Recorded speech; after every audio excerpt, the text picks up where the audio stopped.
मुख्यमंत्री माझी लाडकी बहीण योजनेसंदर्भात एक महत्त्वाची आणि दिलासादायक अपडेट आहे।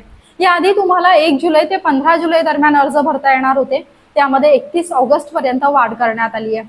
तुम्ही 31 ऑगस्टला जरी तुमचा फॉर्म भरलेला असेल, जे जुलै महिन्याचं 1500 रुपयांचं अनुदान होतं ते महिलांच्या अकाउंटमध्ये येणार आहे। त्यामुळे हा एक मोठा दिलासा मानला जातोय। कागदपत्रांच्या बाबतीत देखील काही अटी शिथिल करण्यात आलाय।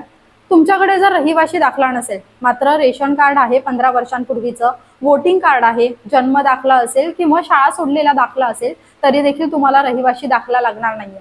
आणि जर तुमच्याकडे केशरी किंवा पिवळं रेशन कार्ड असेल तर तुम्हाला उत्पन्नाच्या दाखल्याची देखील गरज नाहीये। त्यामुळे हा एक कागदपत्रांच्या बाबतीत दिलासा मिळालेला आहे। याशिवाय वयोमर्यादा देखील वाढवण्यात आली आहे। याआधी 21 ते 60 वर्ष होतं, आता ते 21 ते 65 पर्यंत करण्यात आलंय। आणि याआधी अशी अट होती की तुमच्या कुटुंबामध्ये कोणाच्याही नावावर 5 एकर शेती असेल तर तुम्ही अपात्र ठरत होता।